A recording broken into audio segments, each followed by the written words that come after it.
Assalamualaikum Pakistan and IBA graduates globally all over the world. This campaign is all about breaking delusions. The delusion is that the board member you are electing is getting elected on merit. The delusion is that the person you are electing is supposed to be a chaperone just to say yes to everything at the board. The delusion is that you get elected so perhaps you can have more business or write a book. The delusion is that all is okay at IBA. The delusion is that we are the Harvard of Pakistan. The delusion is that we are still the great institute which Dr. Wahab left for us. The delusion is that we are the same institute which got founded by people like Dr. I.A. Mukhtar. The delusion is that it's the same IBA which was a dream of Dr. Ishrat and the people who supported to give IBA this hope. I am going to break some of those delusions. The fact is this. Look at this slide closely. I'll be sharing this slide further.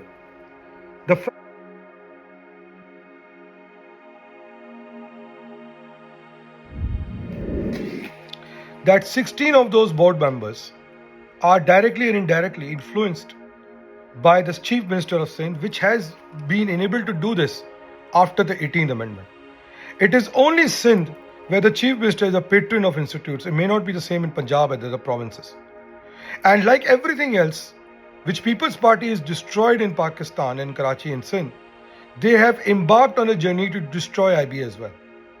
And if I'm wrong, tell me if I'm wrong. Because most of you are not willing to send your students or your families or your kids to Karachi. IBA has become a plan C or plan D. It's very simple. Why is that the case? Because People's Party, through its appointed director, who should have retired and who is in superannuation age, should have gone home and someone fresh should have been given an opportunity. Someone who understands the nucleus of IBA given the opportunity.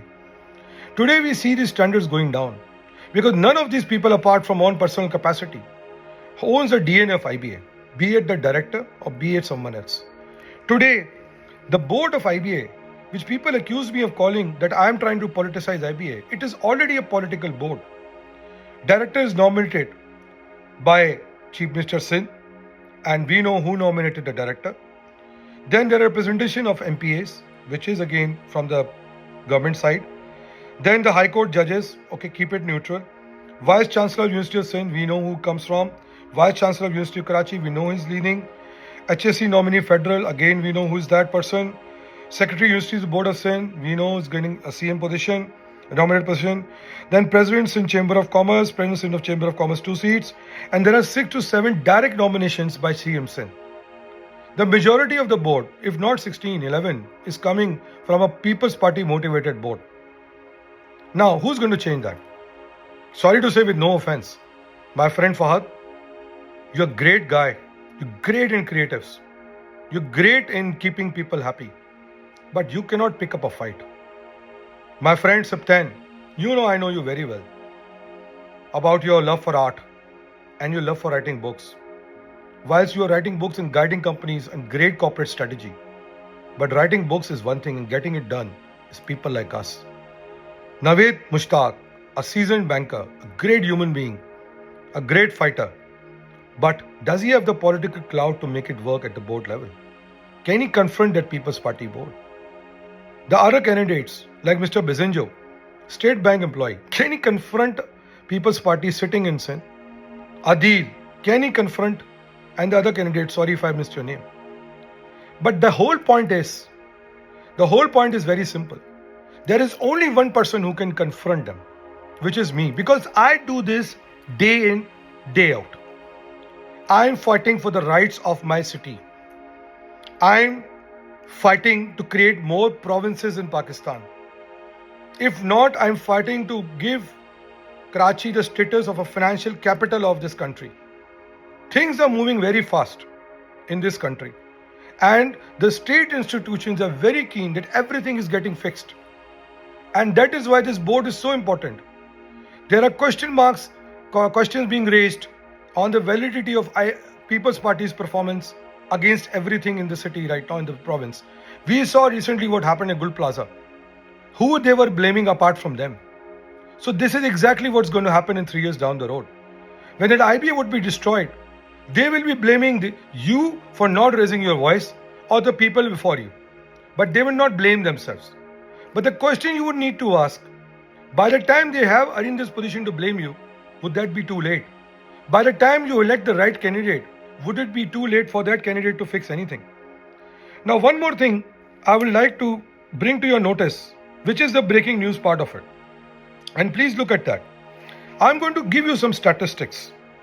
In the last elections, when they claim about 2640 votes got posted, 2627 were done online. Now, before that, average vote casting was 200 votes. Suddenly in the last elections, that became 2600. That's not a problem. The problem is here. And I'm going to show you something. And this data is coming from someone at IBA who's given it to someone, but not to me. Look at this. Look at very closely. Now, what the interesting part is that 1200 of these votes got posted in Pakistan. No problem. Of the thousands of candidates living in Pakistan, graduates. Now, let's not forget, only 15 were manual. No one else bothered to go there. 1200 got voted online. Second highest votes did come from United States of America, not from UAE, not from Canada.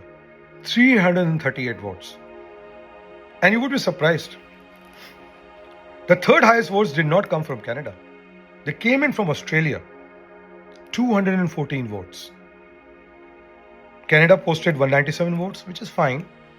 IBA UAE chapter posted 169 votes, which is fine, in line with what the passing voting trends has been since I fought elections here. UK about 89, Saudi about 40. But the most interesting part now I'm going to tell you. 32 votes got posted from Romania. 20 votes got posted from Hungary. Now the breaking news. 25 votes got posted from India. And 16 votes got posted from Israel. Yes, you heard it right. This data has been by a source who's confirmed to me who at IBA has given this data to who. Now keep one thing in mind. If in the last elections, votes have been coming in from Israel and India, and no one at IBA noticed it, it's a big question mark on its own. It raises a lot of questions on a float process. It raises the questions where USA and Canada posted more than UAE, USA and Australia posted more than UAE and Canada. That raises the questions in itself. Because none of the events of IBA in Canada, in USA or Australia, those many number of people have ever turned up. We have seen what has happened in the last town hall, when not even 3 dozen people were there, and same town hall as well. How many people attended the online sessions? How come more than 2600 votes, of which 2627 votes got posted online, happened?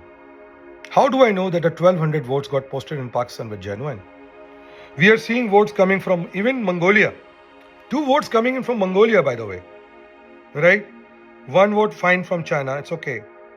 And 2 votes coming from Bangladesh, possible. But Mongolia? Who in IBA is sitting at Mongolia right now? Who in IBA is sitting in Israel right now? Who in IBA is sitting in India right now? That's the question you need to raise. It's a flawed process. It's a loaded process. We know in the last elections who held all the data.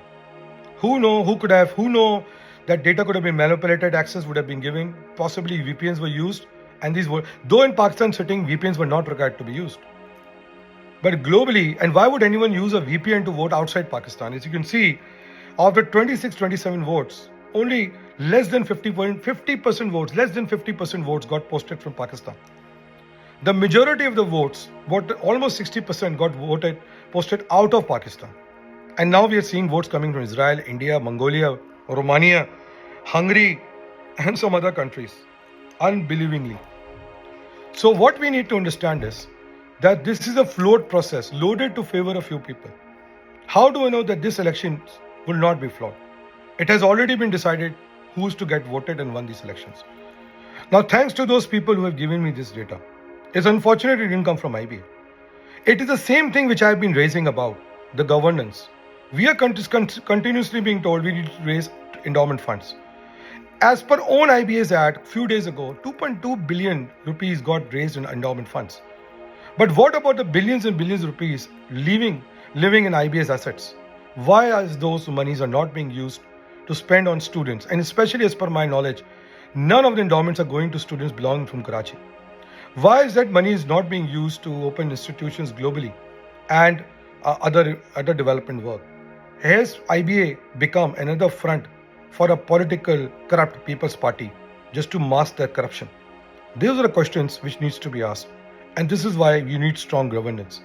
To give strong governance, I need 14 of you, 15 of you sitting on that board, so that we can ensure that our IBA really becomes the Harvard, really becomes the Stanford, not just another stooge for People's Party and its political influence government to do what they have been doing in Pakistan and especially Sindh. And for that, you know very clearly, you need to elect me because I am fighting them every day. And I am the best chance you have. Now, what I committed to you a few days ago, and I would like to show you this, that this is my resignation letter, which I will give on my first day of election to the IBA Alumni Affairs. And this resignation letter will say that once I get the constitution of IBA changed using my influence at the provincial, state or senate or whatever level, or state level, I am going to resign and I am going to hold fresh elections. And I am going to get 14 or 15 of you get elected on the board so that you can ensure the governance issues. You can create those partnerships. You can create IT or AI, whatever, that which is not a matter of board issue. It's a matter of educational part. Why couldn't Sohail do it in the last elections? He said in his speech that he tried to do it, but why could he was a leader. He could have thought about it and he could have got this implemented. But you know what? When you get elected to flawed process and flawed commitments, which I just showed you, this is exactly what happens. And again, this is going to happen. They will get someone elected through a flawed process, again, because the data is still there, and then make him a chaperone. So you want a chaperone or you want a leader? You want a thought leader, elect Danish Kazi. Now, I am going to sign this document right in front of you. These are my signatures on this document, as you can see. It is confirming to you in advance. If I get elected, and offer you support to get me elected, I will get the elections called again and we will make IBA great again. So please go out and vote in masses. Let all of you, be the Gen Z, Gen Y, millennials, youngsters, go and vote if you want to confront the establishment of IBA. If you want to confront People's Party, if you believe in that, vote for Danish Kazi because I am the best candidate who can save your institution. You know why? I love my institution because of whom I'm sitting here, and I love my city and I love my country. And I know that all of these are getting down the drain because of people like this. So elect wisely, be thought leaders, rise above the fact that you belong to a particular sect, you belong to a hostel, you belong to a city. Rise above that and rise with your heart. Vote with your heart, vote with your mind, vote for Danish Kazi, and let's make IBA great again. Thank you.